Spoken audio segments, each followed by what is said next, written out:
प्रज्ञा को रील्स बनाने का बड़ा ही क्रेज है और वो दिन भर रील्स बनाती रहती है। खाते पीते घूमते फिरते घर में कॉलेज में रील्स बनाने के कारण प्रज्ञा पूरे कॉलेज में हाईलाइटेड है। जहां उसके रील्स सभी को पसंद आते हैं, वहीं मनीषा चिंता में डूबी रहती है। एक रोज जब खाते हुए प्रज्ञा रील्स बना रही होती है, तब मनीषा कहती है, एक मिनट भी चैन नहीं है इस लड़की को। यह नहीं कि खाना तो आराम से खा ले, लेकिन नहीं, अरे थोड़ी देर रील्स नहीं बनाओगी तो आसमान नहीं टूट पड़ेगा। अरे मम्मी, इसी को तो कहते हैं डिटर्मिनेशन। तुम नहीं समझोगी ये सब। भगवान, इस लड़की को सद्बुद्धि दे। जब देखो तब टेढ़ा बाका मुंह बनाती रहती है। मनीषा की बात का प्रज्ञा पर जरा भी असर नहीं होता और वो खाते खाते रील्स बनाती रहती है। दिन बीतने लगते हैं और देखते देखते प्रज्ञा का कॉलेज भी खत्म हो जाता है। आए दिन कोई ना कोई मनीषा को प्रज्ञा की शादी करवाने का सुझाव दे जाता है। सब ठीक ही कहते हैं, प्रज्ञा की शादी कर देनी चाहिए। अपने घर के काम काज में व्यस्त हो जाएगी तो खुद ही ये रील्स और नाच गाना बंद हो जाएगा। मनीषा और प्रेम प्रज्ञा के लिए एक अच्छा लड़का ढूंढने लगते हैं और तभी विकी का रिश्ता प्रज्ञा के लिए आता है, जिसने प्रज्ञा को उसकी रील्स देखकर पसंद कर लिया था। अगले दिन विकी अपने माता पिता के साथ प्रज्ञा के घर पहुंच जाता है और प्रज्ञा साड़ी पहने हाथों में चाय की ट्रे लिए उनके सामने आती है। जब विकी को पसंद है तो हमें भी बहू पसंद है। बहन जी, आप बारात की तैयारी कीजिए। एक बार लड़का लड़की अकेले में बात कर ले तो अच्छा रहेगा। हाँ हाँ, क्यों नहीं। मनीषा विकी को प्रज्ञा के कमरे में भेजती है, जहाँ प्रज्ञा पहले से ही रील्स बना रही होती है। तभी विकी कहता है, आ गए आपके साजन जी। हमारे साथ ये रील्स कंप्लीट करते तो और भी अच्छा रहता। अच्छा जी, अब आ ही गए हैं तो बना ही लेती हूँ आपके साथ। दोनों मिलकर रील्स बनाते हैं। जब वी मीट और तुरंत पोस्ट भी कर देते हैं। फिर विकी कहता है, जब आप साड़ी में चाय लेकर आए तब मुझे लगा कि कहीं मैं गलत घर में तो नहीं आ गया। अब सही है। दोनों की शादी पक्की हो जाती है और शादी के दिन भी प्रज्ञा रील्स बनाने से चूकती नहीं, यहाँ तक कि बारात के समय भी नाचते हुए रील्स बनाती है। सभी लोग प्रज्ञा की तारीफ के पुल बांध देते हैं और प्रज्ञा नाचती गाती अपने ससुराल चली जाती है। सब कुछ अच्छा चल रहा होता है।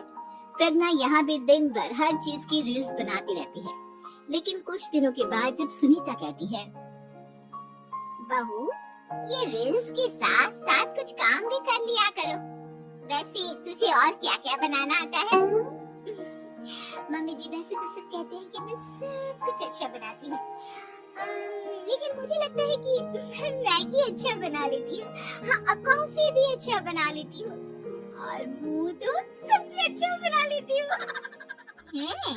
अच्छा अच्छा। सुनीता अपना माथा पकड़ लेती है और कहती है, बहू, कुछ खाना बनाना भी सीख लेती हूँ। मम्मी जी, मैं लंबी प्लानिंग कर रही हूँ। जल्दी ही मैं इतनी फेमस हो जाऊंगी कि मुझे पैसे मिलने लगेंगे। हम दोनों सास बहू राज करेंगे, राज। नौकर काम करेंगे और लोगों की तो लाइन लगेगी हमसे मिलने के लिए। तेरा दिमाग खराब हो गया है क्या बहू? हंसी मजाक तक ठीक है, लेकिन इस तरह घर नहीं चलते। जितना जल्दी हो इस घर के तौर तरीकों को सीख लो। प्रज्ञा मुंह घुमाकर चली जाती है और तुरंत उसी वक्त एक रील बनाती है। ये देख सुनीता का गुस्सा 7वें आसमान पर चला जाता है और विकी के घर आते ही सुनीता उसे सब कुछ बताती है। विकी भी अब प्रज्ञा की इन हरकतों से परेशान हो जाता है। तुम टेंशन मत लो मम्मा, मैं देख लूंगा। विकी कमरे में जाता है तो देखता है कि प्रज्ञा रील्स बना रही है। विकी बड़े ही प्यार से प्रज्ञा से कहता है, प्रज्ञा, इन सब के लिए मैं तुम्हें मना नहीं कर रहा हूँ, लेकिन फिर भी हर वक्त तो ये अच्छा नहीं लगता ना। समझने की कोशिश करो, मुझे भी तुम्हारा थोड़ा वक्त चाहिए। मैं जब ऑफिस से आता हूँ तो मुझे समय देने की जगह इसी में लगे रहते हो। तुम ज्यादा ही सोच रहे हो। तुम भी मेरे साथ रील्स बनाओ ना। तुम्हें भी बहुत अच्छा लगेगा। तुम्हें इज्जत से कोई बात समझ में नहीं आती क्या? दिमाग खराब हो गया है तुम्हारा इस चकाचौंध से। अगर तुमने अपना रवैया नहीं बदला तो मैं तुमसे दूर चला जाऊंगा। तुम ही रिश्ता लेकर आए थे, मुझे लड़कों की कमी नहीं थी और ना आज है। विकी दरवाजा पटककर चला जाता है। धीरे धीरे विकी प्रज्ञा से दूर होता जाता है। एक रोज मनीषा प्रज्ञा के ससुराल उससे मिलने जाती है। तब सुनीता उससे कहती है, बहन जी अब आई है तो कुछ दिन यहाँ रहकर जाइएगा, आप ही का घर है। हाँ मम्मी, बहुत दिन हो गए तुम्हारे साथ एक भी रील नहीं बनाई मैंने। प्रज्ञा तुरंत अपने फोन में रील्स ऑन कर लेती है। ये सब मुझसे नहीं होता। तेरा ये भूत अभी तक नहीं उतरा क्या? बहन जी आप कुछ कहती नहीं क्या इसे? जब आप ही कुछ नहीं कर पाई तो मैं कर ही क्या सकती हूँ, सास तो वैसी ही बदनाम है।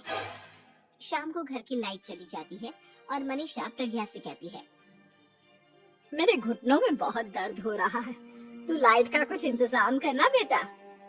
अच्छा कैंडल जला देती हूँ मम्मा। प्रज्ञा गाते हुए कैंडल जलाती है और खिड़की के पर्दे के पास रख देती है। मनीषा जिसे बहुत दर्द हो रहा है वो सो जाती है और प्रज्ञा हमेशा की तरह अपने रील्स में लग जाती है। उधर कैंडल की वजह से पर्दा आग पकड़ लेता है और मनीषा के कमरे में आग लग जाती है। बचाओ, कोई है बचाओ। सभी भागते हैं और विकी कमरे की आग बुझाने में लग जाता है, लेकिन तब तक मनीषा आधी जल चुकी थी। मनीषा की हालत देख प्रज्ञा रोने लगती है। विकी मनीषा को तुरंत हॉस्पिटल ले जाता है और उसे एडमिट कराता है। विकी प्रज्ञा से कहता है, देख लिया ना, तुम्हारे इस नाच गाने की वजह से आज तुम्हारी माँ की जान जाते जाते रह गई। अब पता नहीं तुम और क्या चाहती हो। उधर डॉक्टर कहते हैं, इनकी हालत बहुत नाजुक है, आधे से ज्यादा जल चुकी है। प्रज्ञा रोती हुई मंदिर में जाती है और भगवान के आगे जाकर कहती है, भगवान मेरी माँ को ठीक कर दो, मैं कसम खाती हूँ हाथ से ये रील्स बनाना छोड़ दूंगी, बस मुझे मेरी माँ वापस मिल जाए। 2 दिन बीत जाते हैं और मनीषा खतरे से बाहर आ जाती है। पेशेंट अब ठीक है, आप लोग उनसे मिल सकते हो। सब कोई मनीषा से मिलता है और प्रज्ञा सबके सामने अपना फोन तोड़ देती है। मुझे माफ कर दो मम्मा, मैंने तुम लोगों की बातों को नजरअंदाज किया। बेटा कोई भी चीज जरूरत से ज्यादा खराब है। मैंने तुम्हें रील्स बनाने से कभी मना नहीं किया, लेकिन हर वक्त एक ही चीज तो सही नहीं है। मैं समझ गई हूँ मम्मा, आई एम सॉरी। प्रज्ञा उस दिन से रील्स बनाना छोड़ देती है और पूरी तरह से अपने घर में लग जाती है।